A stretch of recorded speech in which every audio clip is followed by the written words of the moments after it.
अब आज वाली क्लास में भी सेम पॉइंट को फर्दर पुश करते हैं। अब एक बात का बिल्कुल रेगुलरिटी में ध्यान रखना, जो साथ में हमें हर लेक्चर के कंप्लीट होने पे जो क्वेश्चंस मिलते हैं उनको साथ साथ कंप्लीट करके आना क्लास में। So it is part of the process. देखो, it is a 360 degrees curve. Learning हमारी बनती है कि हमने लास्ट क्लास में कुछ बातें समझी, अब वो हमें आनी चाहिए, तो उस पर बेस जो क्वेश्चंस लेके जाते हो वो करके आने चाहिए।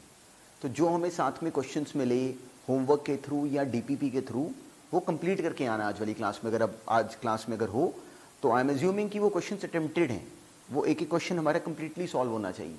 कोई ट्रबल हो तो वो साथ साथ भेजा करो। तो इस रूट को लेकिन कंप्लीटली एग्जीक्यूट करो, बिना उसके फिर हमें टॉपिक आएगा नहीं। तो केवल सुनने से हमें कोई बेनिफिट नहीं है, क्वेश्चन हमसे होने चाहिए। तो जो भी ट्रबल आई उसको साथ साथ बिल्कुल ऑब्जर्व करना। तो चलो आज वाली क्लास भी शुरू करते हैं सेम पॉइंट पे एक क्वेश्चन के साथ। बहुत ईजी सा क्वेश्चन है, ये अपने आप सॉल्व करो।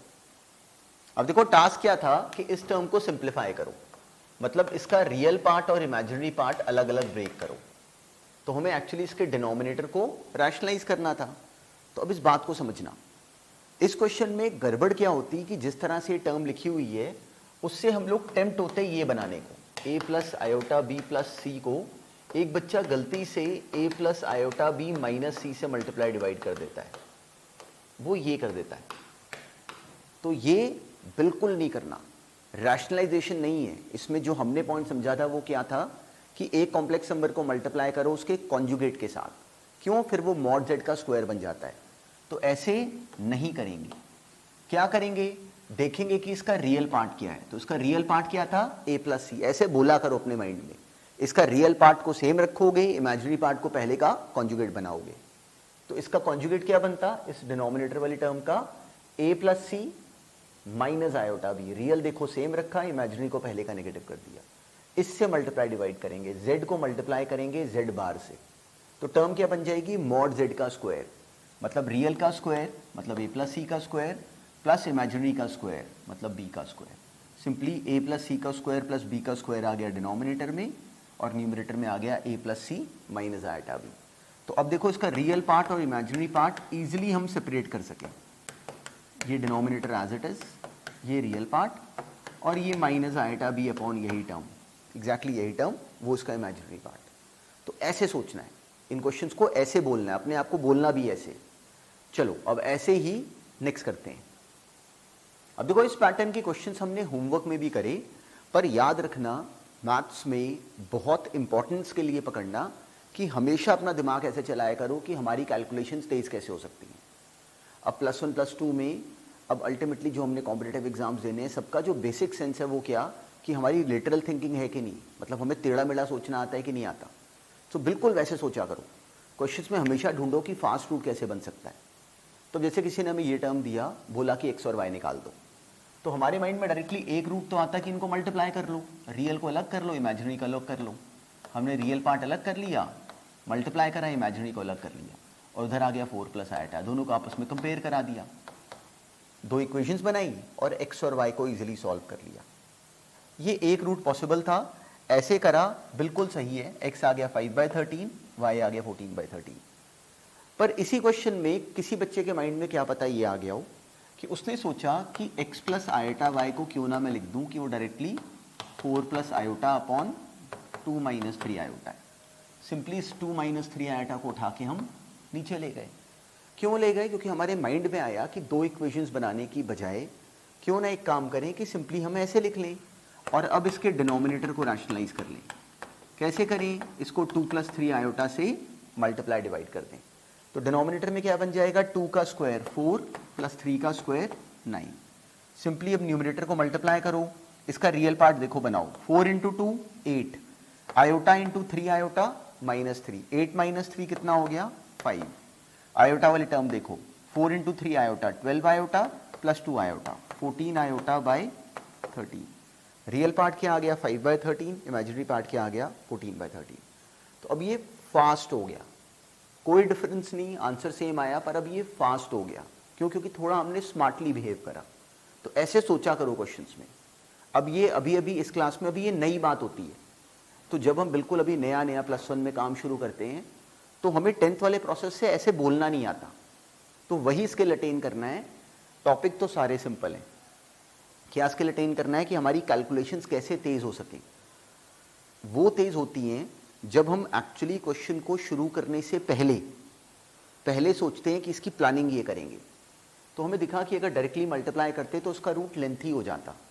तो हमने क्या करा कि पहले सोचा कि इसको इधर ले जाओ और इसको सिंपली रैशनलाइज कर लो, तो ये ज़्यादा फास्ट हो जाता। चलो अब एग्जैक्टली ऐसे ही नेक्स्ट क्वेश्चन भी थोड़ा कैलकुलेशन बेस्ड है, पर उसका भी एंड तक कैलकुलेट करके जवाब बनाना। अब ये करो सॉल्व। अब देखो इस क्वेश्चन में ट्रिक कोई नहीं थी, ट्रबल क्या थी कि हमें इसमें कैलकुलेशन करके ना स्ट्रगल करना पड़ता, तो वही ही टास्क था। हमने क्या करा, अब देखो दो रूट मेरे माइंड में क्लिक करते। एक तो ये कि मैं इन दोनों को पहले इंडिविजुअली रैशनलाइज कर लूँ, या फिर एक रूट था कि मैं सिंपली यहाँ पे एलसीएम ले लूँ। दोनों ही रूट अपने आप में ठीक थे। एलसीएम लेके 3 plus iota into 3 minus iota z into Z बार जैसी टर्म बन गई, तो वो आगे इजिली हैंडल हो जाती। डिनोमिनेटर सिंपली आ गया 3 स्क्वायर प्लस 1 स्क्वायर, 10 नीचे आ गया। न्यूमिनेटर में अब देखो इसका रियल और इमेजिनरी पार्ट हमने जमा करने, तो सिंपली या तो मल्टीप्लाई कर करके जमा करते, या फिर थोड़ी सी कैलकुलेशंस को ना ऐसे प्रैक्टिस करना शुरू करो। देखो मैंने इसका रियल पार्ट अगर बनाना है तो बन जाता 3 इंटू एक्स माइनस 1 एक टर्म, और यहाँ से 3 इंटू वाई माइनस 1 एक टर्म, ये बनती 3 into X minus 1 plus 3 into Y minus 1, वो मिला के आ गया 3 into X plus Y minus 2।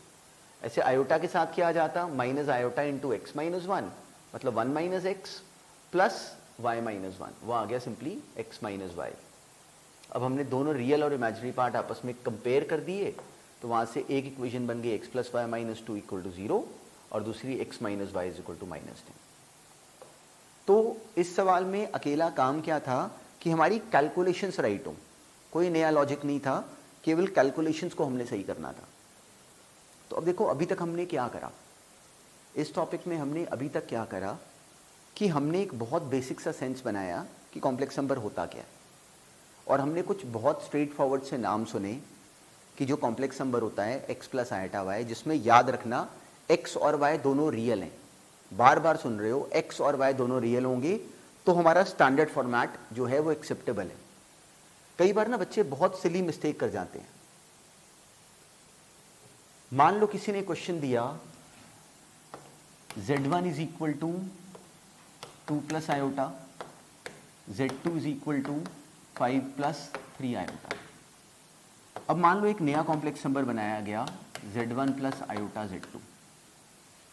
किसी ने एक नया कॉम्प्लेक्स नंबर बनाया z1 प्लस आयोटा z2, हमसे कहा कि इस कॉम्प्लेक्स नंबर का कॉन्जुगेट निकाल दो, z बार फाइंड कर दो। तो जो बच्चे गलती करते हैं ना, वो सिंपली क्या करते हैं कि इसको लिख लेते हैं z1 माइनस आयोटा z2। क्यों? क्योंकि वो कहते हैं कि हमें याद करवाया गया है कि x प्लस आयोटा y का जो कॉन्जुगेट होता है वो x माइनस आयोटा y होता है। तो उनसे गड़बड़ क्या हुई, उनसे गलती ये हुई कि उनको भूल जाता है कि x प्लस आयोटा y का conjugate x minus iota y तब होता है जब वो x और y रियल नंबर हो। काम की बात क्या है कि एक कॉम्प्लेक्स नंबर का कॉन्जुगेट कैसे निकालते हैं कि उसके रियल पार्ट को सेम रखते हैं, इमेजिनरी पार्ट को पहले का नेगेटिव करते हैं।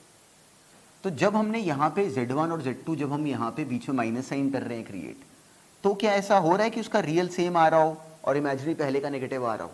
तो ऐसा नहीं हो रहा।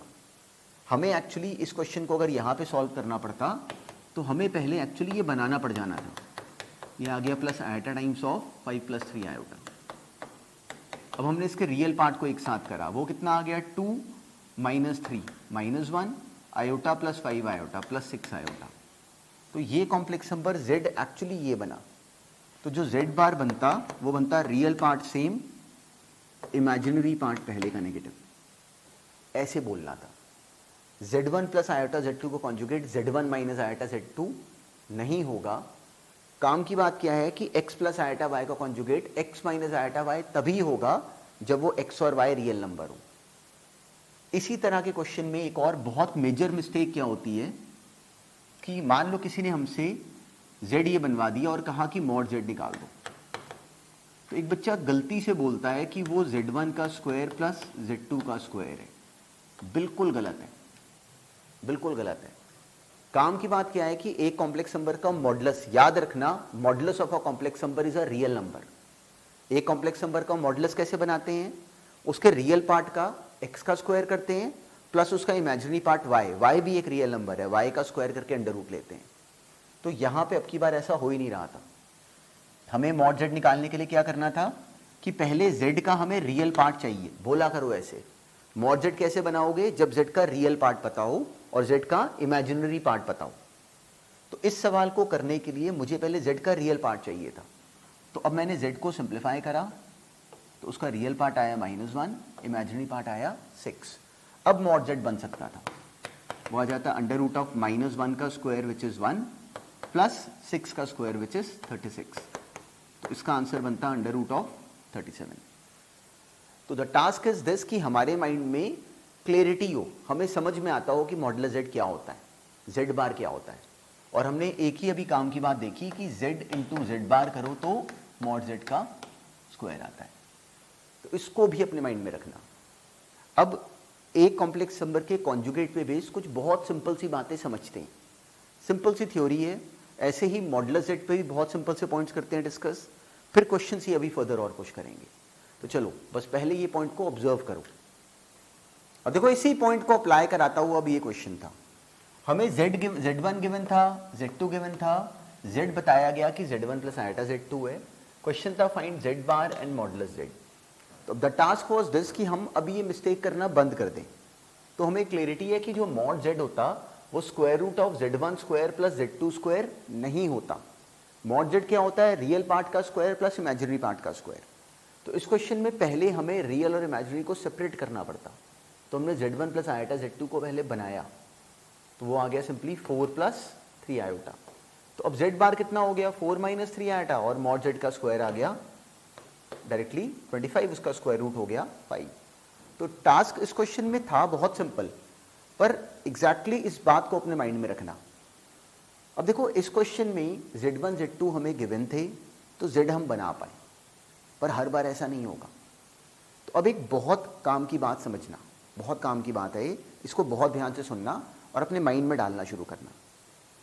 जो अभी जो नया पॉइंट डिस्कस करना है वो ये है कि ये सोचो कि कोई कॉम्प्लेक्स नंबर है, मान लो z, कोई कॉम्प्लेक्स नंबर z, कोई कॉम्प्लेक्स नंबर z मान लो कुछ कॉम्प्लेक्स नंबर्स को मिक्स करके बनाया जाए, z1 प्लस z2 अपॉन मान लो z3 माइनस z4, कुछ भी अगर होता, एक कॉम्प्लेक्स नंबर अगर कुछ कॉम्प्लेक्स नंबर्स को मिक्स करके बनाया जाए, ऐड करें, सब्ट्रैक्ट करें, मल्टीप्लाई करें, डिवाइड करें, कुछ मर्जी करें, कुछ मर्जी करें, मान लो उसका स्क्वायर भी होता, z2 z4 का स्क्वायर होता, मान लो कुछ भी होता। यहाँ पे एक कॉम्प्लेक्स नंबर, अपने माइंड में बात डालो ये वाली, एक कॉम्प्लेक्स नंबर अगर कुछ कॉम्प्लेक्स नंबर्स को मिक्स करके बनाया जाएगा, तो अगर हम इस साइड वाले कॉम्प्लेक्स नंबर का कॉन्जुगेट लेंगे तो उधर लिखे हुए हर एक कॉम्प्लेक्स नंबर का सिंपली कॉन्जुगेट हो जाएगा। अगर z1 इसके बराबर है तो z बार सिंपली z, अगर इसके बराबर है तो z बार बराबर हो जाएगा z3 का बार माइनस z4 के बार का स्क्वायर के।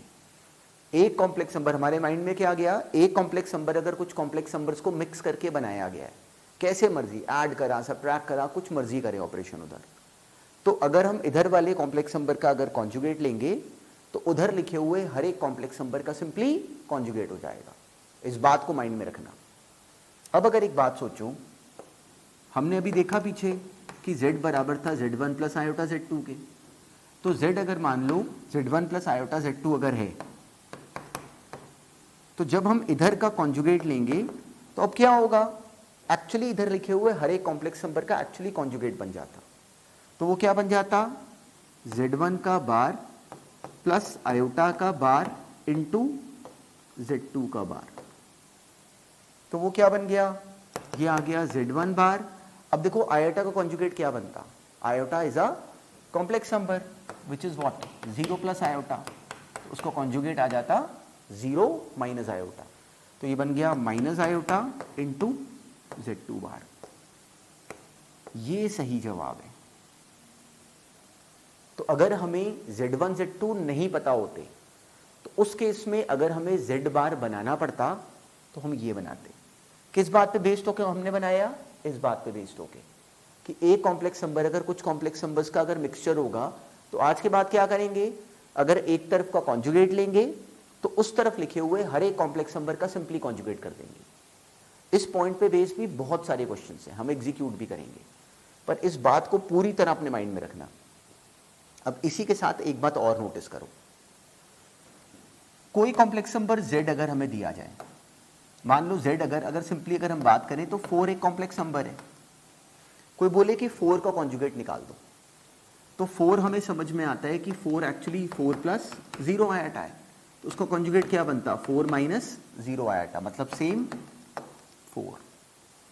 तो अगर एक कॉम्प्लेक्स नंबर प्योरली रियल है तो हमें समझ में आता है कि जो उसका कॉन्जुगेट होगा वो सेम आएगा। याद रखना, रियल का कॉन्जुगेट सेम ही आएगा। अगर z अगर प्योरली रियल है तो हमें क्लैरिटी है कि z का जो कॉन्जुगेट होगा वो सेम आ जाएगा, z ही आ जाएगा। पर अब ऐसे ही सोचो कि अगर कहीं z जो होता वो प्योरली इमेजिनरी होता, z अगर मान लो कि अगर प्योरली इमेजिनरी होता, प्योरली इमेजिनरी का मतलब क्या हो गया, जैसे कि 5 आयोटा, 5 आयोटा मान लो अगर z अगर होता तो उसका कॉन्जुगेट क्या बन जाता, ये लिखा हुआ है 0 प्लस 5 आयोटा, तो उसका कॉन्जुगेट हो जाता 0 माइनस 5 आयोटा। तो हमने नोटिस करा कि अगर z अगर प्योरली इमेजिनरी है तो जो उसका कॉन्जुगेट आता है वो उसी का नेगेटिव आ जाता है। तो बिल्कुल ध्यान में रखना, ये 2 पॉइंट्स हैं, ये क्वेश्चंस के बीच में हमें बहुत काम आते हैं। तो हमारे माइंड में क्या गया, हमने अभी 2 बहुत काम की नई बातें सुनी। पहली हमने नई बात क्या सुनी कि अगर एक कॉम्प्लेक्स नंबर हमें दिया जाए और उस तरफ बहुत सारे कॉम्प्लेक्स नंबर्स को मिक्स करके दिया जाए, तो अगर हम इस तरफ वाले कॉम्प्लेक्स नंबर का अगर कॉन्जुगेट लेंगे तो उधर लिखे हुए हर एक कॉम्प्लेक्स नंबर का सिंपली कॉन्जुगेट कर देंगे, जिसका हमने एग्जीक्यूशन भी देखा। बड़े काम की बात है, क्वेश्चंस में इसका यूज होगा, कैसे यूज होगा वो भी देखना शुरू करेंगे, पर पहले इस बात को अपने माइंड में केवल डालना शुरू करो। सेकंड, हमने बहुत काम की बात सुनी कि अगर एक कॉम्प्लेक्स नंबर प्योरली रियल होता है तो उसका कॉन्जुगेट क्या आता है, सेम वही कॉम्प्लेक्स नंबर, z बराबर आ जाता है z बार के। अगर एक कॉम्प्लेक्स नंबर प्योरली इमेजिनरी होता है तो उसका कॉन्जुगेट कैसा आता है, उसी का नेगेटिव। तो अब ये पॉइंट रिवर्स में भी ट्रू है। रिवर्स में ट्रू होने का मतलब क्या हुआ कि मान लो मुझे कोई बोले कि check whether a given complex number z is purely real और नॉट। चेक वेदर, कभी मान लो ऐसे का क्वेश्चन है ना कि चेक वेदर, याद रखना ये वर्ड कई क्वेश्चंस में बहुत हेल्प करेगा, बहुत फास्ट हो जाएंगे questions. Check whether z is real, तो बिल्कुल मेरा माइंड क्या बोलेगा, और भी बहुत सारे तरीके हो सकते हैं, पर एक तरीका ये होता है कि z को प्योरली रियल अगर चेक करना है तो z बार बना लो और चेक करो कि क्या वो z के बराबर आ रहा है। अगर z और z बार अगर सेम आ रहे हैं तो एक्चुअली z प्योरली रियल है। सिमिलरली अगर कभी हमसे कहा जाए कि चेक करो कि z प्योरली इमेजिनरी है कि नहीं, तो क्या करेंगे, सिंपली z बार फाइंड करेंगे और चेक करेंगे कि वो नेगेटिव ऑफ z आ रहा है कि नहीं आ रहा। तो इस बात को भी ध्यान में रखना, इन सब पे क्वेश्चंस आएंगे अभी आगे, तो उन क्वेश्चंस के टाइम पे ये पॉइंट हमारे माइंड में आना चाहिए और हमसे एग्जीक्यूट होना चाहिए। देखो मेन काम ये थ्योरी नहीं है, मेन काम क्या है कि हमें बात समझ में आ गई, हमसे क्वेश्चंस हो पा रहे हैं कि नहीं हो पा रहे, हमें बात समझ में आ गई, हमारे माइंड में एग्जैक्टली राइट मोमेंट पे राइट थॉट निकल के आना चाहिए, तो उसका एग्जीक्यूशन देखेंगे। पर पहले ये पॉइंट दिमाग में डालने शुरू करो। तो चलो अब इस पॉइंट पे बेस डायरेक्टली एक क्वेश्चन फेस करते हैं, तो इस पॉइंट को डायरेक्टली हैंडल करो, पहले अपने आप ही ट्राई करो, फिर उसके डिस्कशन पे आएंगे साथ में। अभी क्वेश्चन बहुत सिंपल सी टर्म का था, पर इसका लॉजिक समझना। हमें x plus iota Y given था, क्वेश्चन था कि प्रूव कर दो कि x square plus Y square बराबर है इस एक्सप्रेशन के। तो एक थॉट हमारे माइंड में क्या आता कि सिंपली इनको मल्टीप्लाई करके x और y फाइंड कर लो। हमने क्या पता ऐसा करा भी हो, बाद में x square plus Y square को सॉल्व करके दिखा दिया कि 36 है। पर काम की बात सोचो, काम की बात क्या थी कि इस क्वेश्चन में क्या हमें x और y पूछे गए थे, तो वी रियलाइज कि हमसे x और y तो पूछे नहीं गए थे। तो एक्चुअली x और y बीच में आने वाले ऐसे पॉइंट्स से जिनकी हमें जरूरत नहीं थी। क्या पूछा गया था, x square plus Y square. तो अगर नोटिस करो तो जो x square plus Y square है, नोटिस करो बहुत इंपॉर्टेंट बात है कि वो मॉड z का स्क्वायर है। क्या पूछा गया था, मॉड z का स्क्वायर। तो अपने माइंड में लेके आओ कि मॉड z का स्क्वायर हमने कहाँ देखा था, हमने देखा था z को अगर मल्टीप्लाई कर दो z बार से तो मॉड z का स्क्वायर बन जाता है। तो हमारे माइंड में क्लिक करता कि अगर x प्लस आयोटा वाई अगर इसके बराबर है, तो अगर मैं लेफ्ट हैंड साइड का अगर कॉन्जुगेट ले लूँ तो राइट हैंड साइड पे लिखे हुए हर एक कॉम्प्लेक्स नंबर का सिंपली कॉन्जुगेट हो जाएगा। तो लेफ्ट हैंड साइड का कॉन्जुगेट क्या बना, x minus iota Y, right hand side के लिखे हुए हर एक कॉम्प्लेक्स नंबर का भी हमने कॉन्जुगेट लिया। तो 2 + 3 आयोटा का कॉन्जुगेट आ गया 2 - 3 आयोटा, 1 - आयोटा का कॉन्जुगेट आ गया 1 + आयोटा। तो अगर ये इसके बराबर है तो ये इसके बराबर है। बस इतनी सी बात हमने बोलनी थी। अब अगर मान लो मैं इस इक्वेशन को और पहले वाली को अगर दोनों को मल्टीप्लाई करा दूं, क्यों करा दूं? क्योंकि हमें कहा गया था इस क्वेश्चन में कि x² + y² को फॉर्म करो।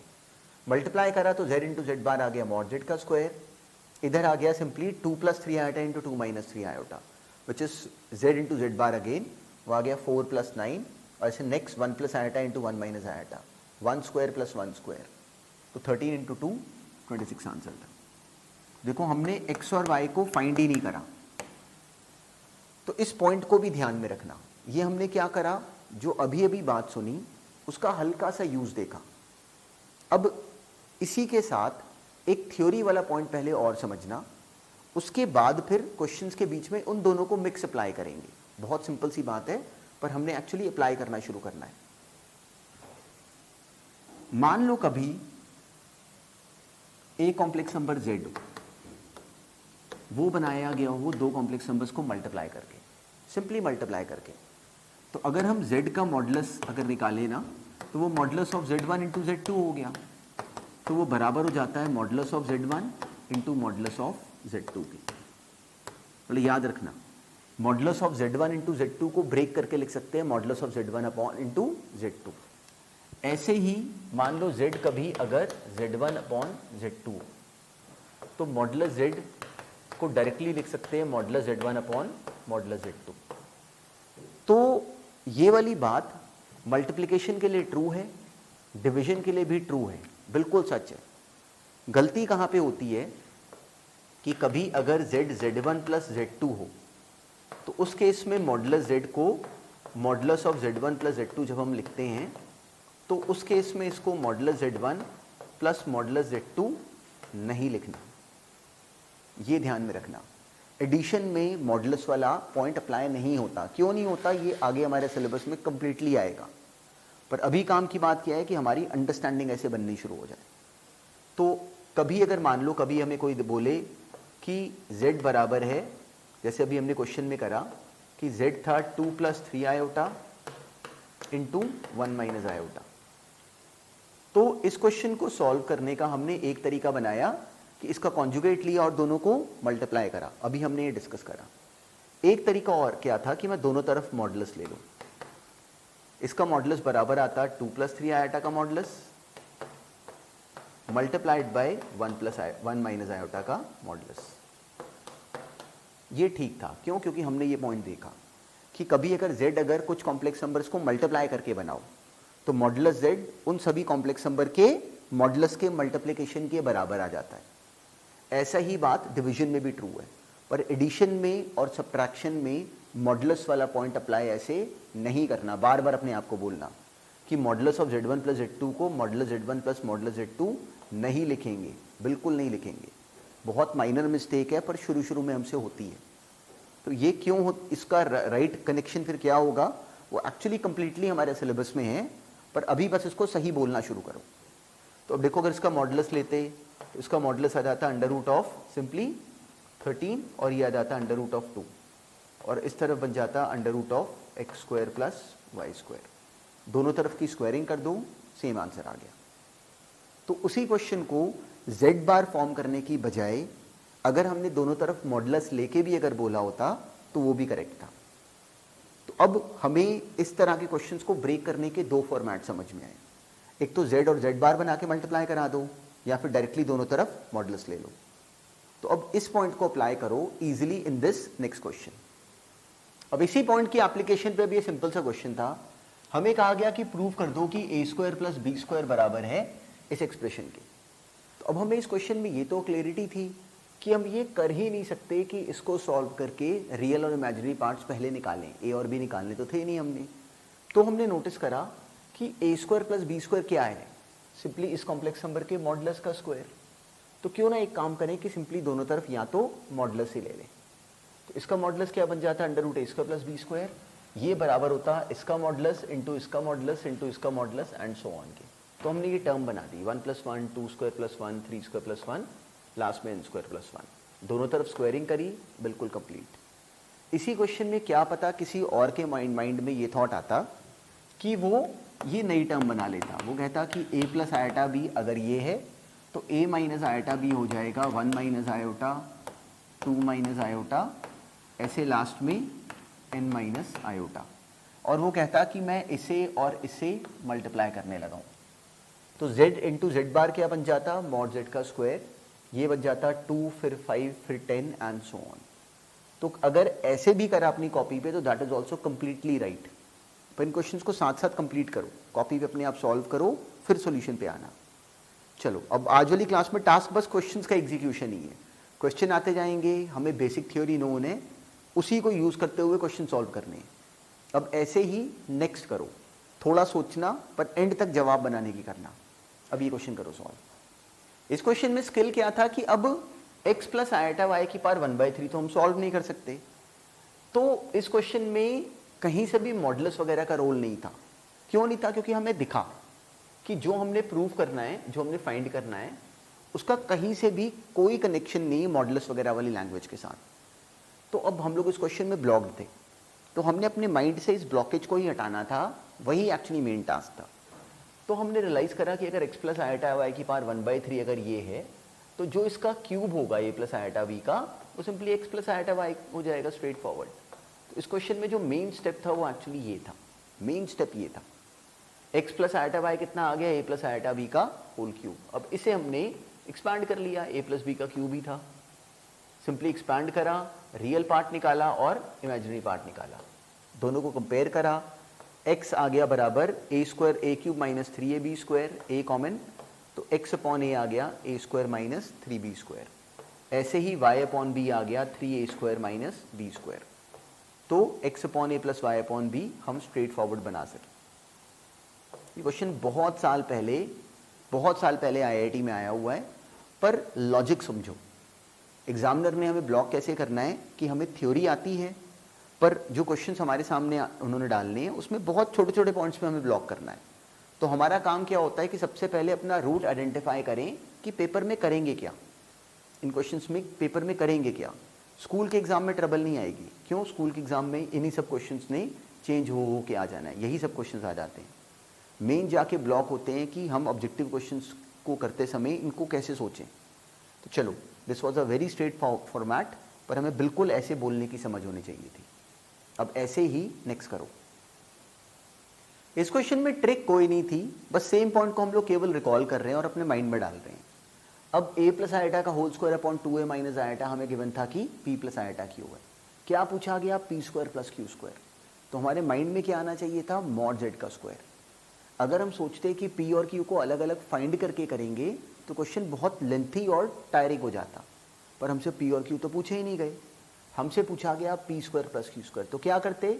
या तो सिंपली दोनों तरफ मॉड ले लेते, या simply p plus iota Q की जगह p माइनस आयोटा क्यू हम फॉर्म करते। इस तरफ हमने कॉन्जुगेट लिया तो उस साइड भी हर एक कॉम्प्लेक्स नंबर का कॉन्जुगेट ले लिया। अब a प्लस आयोटा का conjugate a minus iota, 2a minus iota का कॉन्जुगेट 2a प्लस आयोटा। इसे और इसे मल्टीप्लाई करा, p square plus Q square बराबर आ गया a स्क्वायर प्लस 1 का होल स्क्वायर, और नीचे आ गया 2a का स्क्वायर 4a स्क्वायर प्लस 1। तो the model was actually so simple, बस इस बात को हमने माइंड में डालना शुरू करना है। तो the point is so simple. अब ऐसे ही नेक्स्ट देखते हैं। अब आज वाली क्लास में भी हमने कॉम्प्लेक्स नंबर की स्टोरी को थोड़ा सा और पुश करा, तो जो पॉइंट्स आज भी करे वो काम के हैं। तो आज वाली क्लास से क्या नई बातें लेके जा रहे हो कि एक कॉम्प्लेक्स नंबर अगर बहुत सारे कॉम्प्लेक्स नंबर्स को मिक्स करके बनाया जाए, तो अगर इधर का कॉन्जुगेट लेंगे तो इस तरफ लिखे हुए हर एक कॉम्प्लेक्स नंबर का सिंपली कॉन्जुगेट हो जाएगा। फिर हमने पॉइंट ऑब्जर्व करा कि z अगर z1 इंटू z2 हो तो modulus z1 into modulus z2 हो जाएगा। यही वाली बात डिवीजन में भी एप्लीकेबल है, पर एडिशन में और सब्ट्रैक्शन में मॉडुलस में ऐसा नहीं करेंगे। तो इन बातों को ध्यान में रखना। अब नेक्स्ट क्लास में आने से पहले जो आज भी असाइनमेंट मिली हो उसके क्वेश्चंस को करो कंप्लीट, तो हमारा फिर उतने काम पर रिदम हमारा बहुत स्ट्रांग बना होगा। तो चलो बस इतने काम को थॉरली रिवाइज करो।